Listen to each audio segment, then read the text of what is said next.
Welcome to Techstination. Joining us are Carter Waugh, age 11 as of yesterday, and his dad, Ryan Waugh. Thank you for joining us, Carter and Ryan.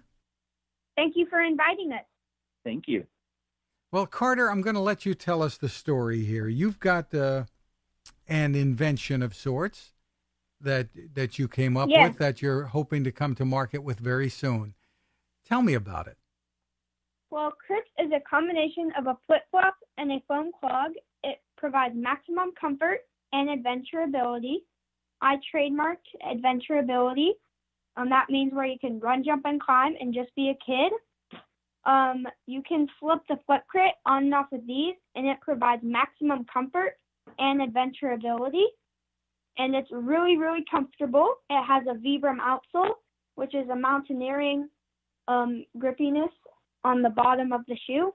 It has a memory foam footbed wrapped in leather. It also has a sweet foam middle sole, so it's made out of sugar cane, and it's really, really comfortable. It has colors and critters on the top of the shoe. The critters are stamped out, and it's a really, really comfortable shoe.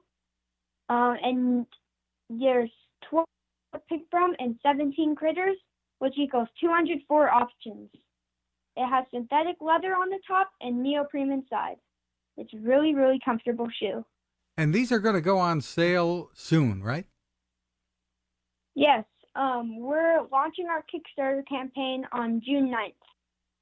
So that's very soon. And this is something you've been working on for a while. What in the world led a boy your age to get into the shoe business?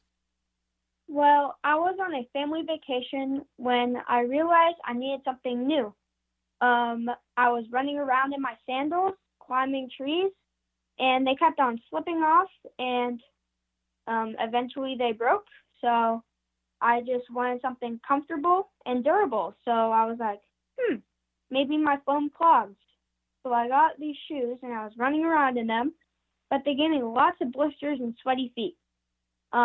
I asked my dad if I could make a flip crit. So we talked about it over dinner, and we decided, let's do this. And Dad, your reaction? Well, first of all, I really liked where his brain was going. It was really early in the morning, and he just threw out this idea, and I was like, where he was taking two things that he knew, sandals and these foam clogs, and he was putting them together, taking the best components of each one that was sort of in his mind, and then he was using his nickname, which is Critter, or Crit for short, and he created the flip crit. And I was pretty impressed. And then I think your initial reaction as a parent sometimes is, you can get caught up in, that's crazy, it could never happen. You come up with some sort of negative reason why not to do something. And I don't know if it was because we were on vacation or the look in his eye or what, but I just thought to myself, I wonder what would happen if he wrote this down, like what would actually come out. And so I had a pad of paper that I gave to him with a pen, and I said, hey, Crit, do me a favor and write me a quick business plan. And he says, what's a business plan, Daddy? I said, well, just, you came up with this flip crit idea, draw me a picture, and then tell me what your business is about. Why are you in business? What are you solving? What are your customers going to enjoy? He said, okay. And about 20 minutes later, he came back with 3 pieces of paper filled out, which since then we've laminated these, and they're on his wall with all of his intellectual property and trademarks and copyrights and patents and all that stuff. But it was, he wrote a very clear and concise message about this shoe, and I was just really, really impressed, and so was his mom. And so we decided to use his idea as a way to teach the boys. He has an older brother named Jordan, kind of the principles of entrepreneurship and what it means to try to create something from nothing. And so that's what they've been learning. We didn't realize that the shoe would actually be as phenomenal as it is. So this is really exciting. And we should mention that you're an entrepreneur as well, right? You and your wife have a family winery? Yes, yeah, that's correct. We were laughing, I think last week or the week before, when a huge round of samples came in from his factory, and Carter was out there playing with the shoes and working on shipping out some samples and whatnot. And we have this really funny photo from 20 years ago when I started the winery in my garage here in Napa. And then we have these photos of Carter basically kind of starting his shoe in business in the garage. So it's kind of funny. Yeah. Maybe there's some synergy when it comes to grape stomping, but I guess we don't have to get into that. Yes, I don't. It's as most people know, and in entrepreneurship and business, there's so many principles behind running businesses and entrepreneurship, and even though none of us knew how to make a shoe. Those core principles that I kind of wanted the boys to understand, and the biggest one is perseverance, right? I mean, say every step of the way, things haven't gone exactly right, and they've seen this journey over the last 3 years, like what it really takes to build something, and things aren't easy. Well, Carter, I was going to ask you that. How do you come up with the patience? I mean, most kids your age don't have the patience to wait until dinner time for something. But with you, you've had to wait years to actually make this a real product that you're selling to people. So tell me what the hardest part has been. The hardest part was probably I was 8 when I started this idea, and I had no idea about business and making shoes, but my family supported me a lot and surrounded me with a lot of these consultants. One of them was Kim Thomas, and she was a great person, and she helped me make prototypes, but we couldn't make it in the United States because it costed way too much. It was over $100, and it wasn't sustainable. And it was handmade, and it was not a really good shoe. So we thought it was over. Grandpa, he loved my idea, so he passes out a bunch of business cards. And he was talking to this one lady and having lunch with her. And she said, "Well, how's Chris?"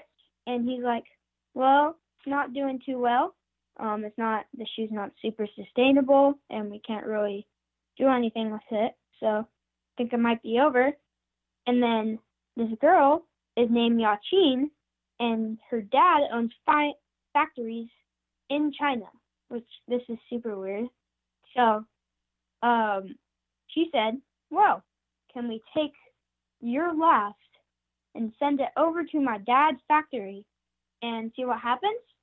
And now we're here now, and I've been to China 2 times so far. Wow. So has the coronavirus slowed down your plans somewhat? Yes, it has. We were going to do Kickstarter super early, around in May, but the coronavirus has taken a big hit on the company. But we're still going. We're still making advertisements with Launch Boom, and they're a really nice company.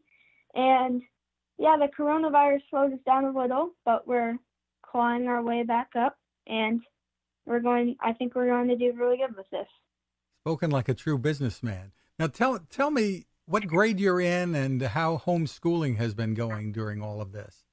I'm in 5th grade, and homeschooling is going pretty well. Yeah, at first it was kind of hard since I had no idea what I was doing because we don't really do computers at my school. So I'm starting to get the hang of the computer, And we're doing a bunch of Zoom classes and just regular classes with math and social studies and science. So it's doing really well. Yeah, it's doing really well. And it sounds like with all of this going on with your business, you're not spending a whole lot of time like a lot of other kids are playing video games and stuff.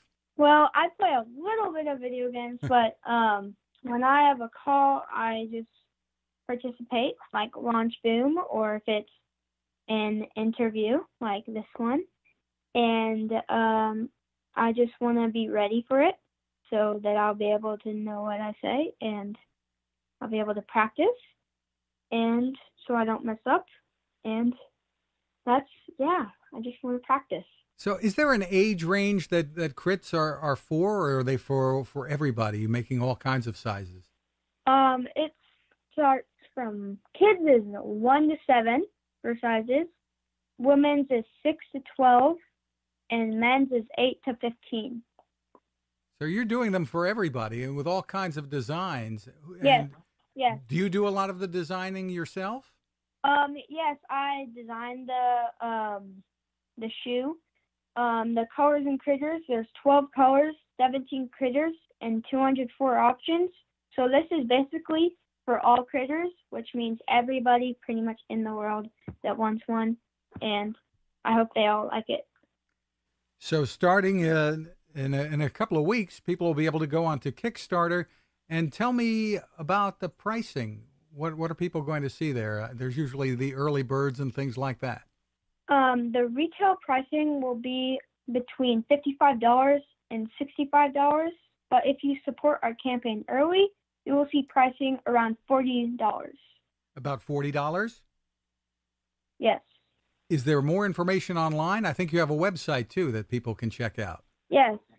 I have a website. It's called crits.com, CRITTS.com, and you can check on there. If you want to see more about me, you can just scroll down and read about crits, and you can watch my video on there. And you can also go to my YouTube channel and watch all those videos. I've been posting a lot of videos on there. And you can also be a VIP if you give $1 down to me, and then we'll be able to give you a big discount for the crits. So you're not planning to quit the 5th grade just to go into business, I assume. You're going to keep on going to school. No, yeah, I'm keep on going to school, but I still work on it. I still work on crits. Mostly I play, I skateboard, then I do a little bit of crits every day, and sometimes I do it a lot. And it's really nice to know what's happening in crits so I can learn from it. School is a mom and dad requirement. Do you think this is what you want to do when you grow up? Yes, this is what I want to do when I grow up. Well, once again, the site is crits, CRITTS.com. Carter and Ryan, stay healthy, and thank you for taking the time with us. Thank you for inviting me. Thank you so much. Thank you. Cooking with the power of the sun. Hi, I'm Fred Fishkin, here to tell you about the latest innovation from my friend Patrick Sherwin and his great team at GoSun Stove. The GoSun Fusion has arrived using the company's tried and true reflectors and a solar vacuum tube to get you cooking without the mess of charcoal, heavy propane tanks, or smoke. A really bright idea. And with an optional solar panel and battery storage and the ability to plug in at home or on the road, you really can use the GoSun Fusion to cook anytime and anywhere, day or night, rain or shine. I love what Patrick and his team are doing, and so will you. Want to learn more? Head to gosun.co to check out all of the company's products and innovations, and use the code Techstination to save 10%. That's gosun.co.